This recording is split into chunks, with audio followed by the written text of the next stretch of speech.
L'autorité lui-même a déjà piétiné sa loi. L'autorité a piétiné la majoration des salaires. L'argent qui devrait servir pour la majoration des salaires des enseignants a été détourné. L'argent qui devrait être servi pour la paye des NP et des NI depuis le mois d'avril a été détourné. Alors, nous, enseignants des écoles publiques du Nord Kivu, nous allons commencer la rentrée scolaire 2020-2021 précisément avec la prime des parents. Et ce n'est pas à dire que ces parents vont commencer à payer cette prime. C'est pour cette raison que nous les remercions. Les parents de la province du Nord Kivu sont en train de payer la prime à l'école primaire et à l'école secondaire. Donc nous continuons à payer cette prime-là parce que nous sommes face à un gouvernement irresponsable. S'il existe une seule école dans la ville de Goma et sur toute l'étendue de la province du Nord Kivu qui n'est pas en train de percevoir la prime avant de donner le bulletin à l'école maternelle, primaire comme à l'école secondaire, que cette école se prononce. C'est pour cette raison que nous avons dit trop c'est trop avec cette farce de politique. Le lundi, nous appelons tous les enseignants des écoles publiques de se présenter à l'école et d'enseigner correctement. À toutes les autorités politiques. Si vous trouvez que moi, Bahala Chama, vous innocent, je suis à l'école, je suis dans l'illégalité parce que la place de l'enfant, c'est à l'école et non dans la rue. Venez dans cette école-là, cette fois les écoles seront des champs de bataille. Si vous voulez faire des écoles de champs de bataille, vous trouverez des champs de bataille au niveau des écoles. Parce que tous ces politiciens-là ont leurs enfants dans de bonnes écoles privées et tous ces politiciens là-bas ont leurs enfants à l'étranger. Ce sont les enfants qui souffrent. Et toutes ces structures-là qui se disent associations de défense des droits de l'homme, je vais leur demander pourquoi ils ne défendent pas le droit de l'enseignant pour avoir un salaire décent. Pourquoi ils ne défendent pas cet enseignant NI qui vient de faire 14 mois sans pour autant être payé? Pourquoi ils ne défendent pas cet enfant qui a passé un examen d'État sans pour autant étudier? Pourquoi ils ne défendent pas toute cette génération qui vient de faire moins de 2 mois de cours et dont on a fait passer des classes par une formule satanique qu'on a appelée la moyenne des points? C'est pour cette raison que nous disons ceci.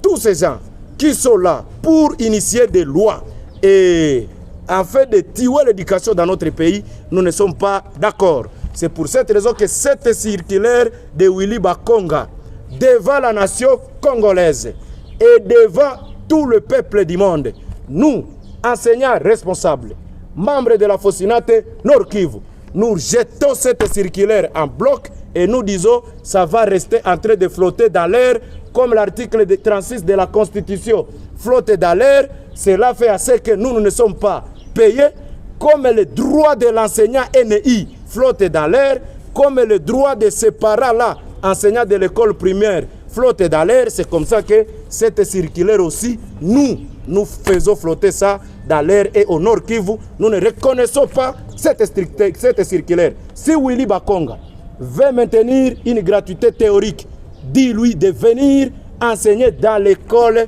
qu'il puisse prendre la craie. Il se partage des millions de dollars et nous on se partage la famine. Ils veulent nous appeler à travailler sans nous donner un salaire. Ils nous ont menti pendant 14 mois. Trop c'est trop. Et nous disons le lundi, tous les enseignants seront à l'école. Et cet enseignant qui va oser dire qu'il y a la grève, qu'il commence par restituer tout ce qu'il a perçu auprès des parents et qu'il ne demande plus quoi que ce soit. Parce qu'il y a quelque chose que je vais clarifier ici. Au niveau de Kinshasa, il y a 2 sortes de syndicats. Il y a les syndicalistes nationaux qui jouent un jeu. Ils étaient à Bibwa. Ils n'ont pas trouvé une solution. Ils vont vous demander d'aller en grève pour qu'après 2 semaines, ils soient appelés par les autorités pour qu'ils aient l'argent. Et là, par jour, on leur donne 500 000 francs par individu. Donc, ils n'ont plus besoin d'aller en classe parce que leurs réunions hebdomadaires là-bas et journalières leur donnent beaucoup d'argent. Par conséquent, nous n'allons pas jouer au petit jeu de ces gens-là qui sont à Kinshasa. Nous disons ceci. Au Nord Kivu, il n'y aura pas de grève. Au Nord Kivu, le parent est déjà responsable. Ce n'est pas à dire qu'on va commencer à faire payer. Les parents sont en train de payer, donc nous continuons la cadence. Et je félicite tous ces parents qui sont en train de payer et je félicite aussi tous ces enseignants qui ont commencé les cours dans les écoles publiques ici au Nord Kivu. Je spécifie au niveau de l'école maternelle. Ces gens sont beaucoup plus sacrifiés. Nous demanderons à tous ces directrices-là de l'école maternelle de bien écrire le communiqué qui demande les frais scolaires. Nous allons attendre, si c'est le service de renseignement, si c'est le service de la police, si c'est le service de l'EPST, nous allons les attendre à l'école. Je vais attendre ce coordinateur-là qui viendra me demander de ne pas demander l'argent aux parents, pourtant il ne me paye pas. Je vais attendre ce gouverneur-là, ce ministre-là, cette autorité qui viendra me raconter, je suis en classe avec mon enfant dans la classe et qui viendra me dire, toi, tu es en train de demander l'argent et pourtant il sait qu'il n'a rien répondu. Donc, je demande au comité provincial de l'éducation du Nord Kivu de commencer par résoudre nos problèmes point par point avant de prononcer quoi que ce soit. Nous en avons marre. Nous allons travailler selon que le temps se présente et selon que le contexte se présente. Pratiquement, il n'y a pas de gratuité dans l'enseignement. Et là, nous restons pratiques et nous disons, cette circulaire, nous avons rejeté en bloc. Et si cela constitue ma mort, je suis prêt à mourir pour l'éducation de nos enfants. Lorsque le président Félix Tshisekedi devrait arriver ici à Goma pour la première fois, nous étions sur la liste des gens qui devraient être écoutés par le président de la République parce que c'était avant le 50e conseil des ministres qui s'était tenu à Kinshasa.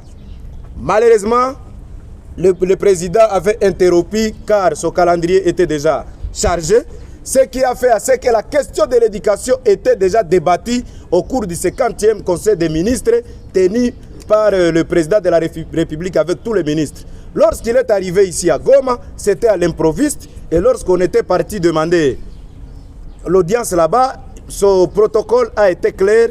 Il a dit, chers amis, le président de la République est venu ici à l'Est uniquement pour la question de l'insécurité et non pour la question de l'éducation, parce que votre question de l'éducation était déjà résolue au Conseil des ministres. Et la réponse qu'on a donnée à notre question de l'éducation au Conseil des ministres, c'était le gouvernement s'y penche. Chers enseignants, tout le problème que vous pouvez poser au gouvernement, la réponse c'est le gouvernement s'y penche. C'est ça la réponse. Et Félix Tshisekedi était ici uniquement pour la sécurité et nous avons vu qu'il a fait sa mission, c'était uniquement la sécurité.